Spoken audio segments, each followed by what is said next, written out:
Hi, I'm Cunagin, and today I'm going to talk about workplace civility. I feel like in order to discuss workplace civility, we must first discuss workplace incivility. Workplace incivility is an issue that is oftentimes overlooked in the workplace.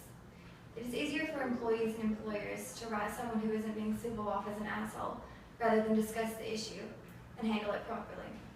Incivility is something that has to be addressed though in order to achieve a healthy work environment.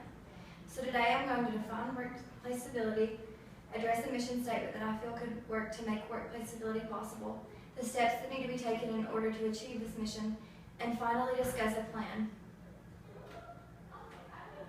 To define workplace civility, we must first define workplace incivility. Horace and Pearson, 2012, defined workplace incivility as low-intensity deviant behavior with ambiguous intent to harm the target in violation of workplace norms for mutual respect. While Lim and Bernstein, 2014, found that incivility encompasses rude or disruptive behaviors that often result in psychological or physiological distress for people involved.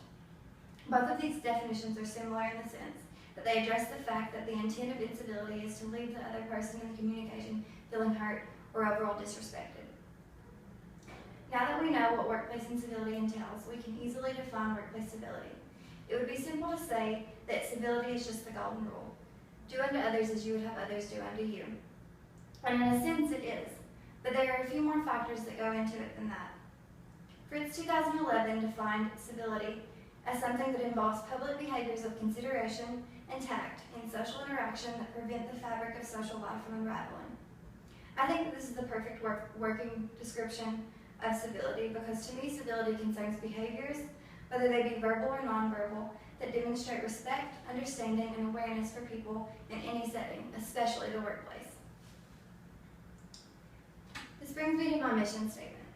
I struggled to find the words to deliver the strong message and overall goal I wanted to someday bring to a company.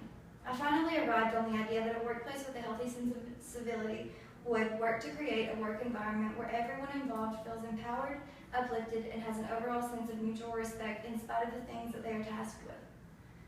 While the rest is pretty self-explanatory, the portion about feeling good in spite of the things they are tasked with simply means that it is obvious that there are going to be days in a workplace setting where things are hectic or even stressful. But I feel it is important to feel like everything is going to be okay, even if you do become stressed out.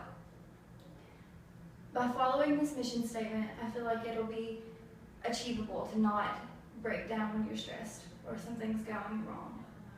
So how do we achieve this goal? The first step to take is listen. Listening is a key part of any job.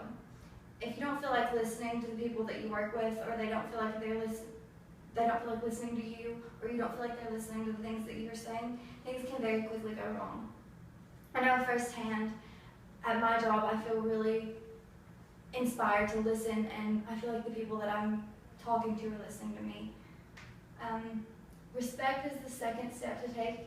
Kind of is self-explanatory. It goes along with the golden rule. If you're not respecting the people that you work with, why are you working there? Because they're not going to respect you. And I think step 3 kind of ties into the second step, because if you're not respecting someone's space, you're really not respecting them at all. No one wants you in their space. It's kind of a boundary issue. The fourth step is empathy, because if you're not taking into consideration what someone's going through or why they may be feeling the way that they're feeling, you're really not going to be able to communicate on that in a personal level that you'd like to. And as always, the fifth step is communication. Communication is key in any part of life, especially when it comes to the workplace. Finally, this brings me to my implementation plan.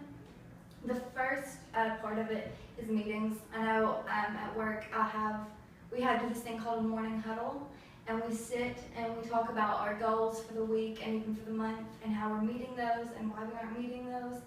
And it's really just helpful. I think it brings the whole store together.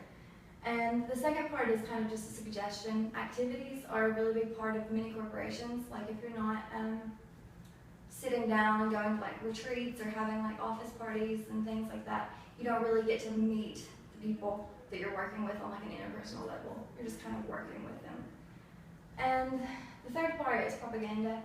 I remember when I was in school, the golden rule, there was this poster and it just had the golden rule on it in all of my classrooms. And I remember thinking as a child that that was really important and I would kind of keep that in the back of my mind. I think the same thing goes for adults.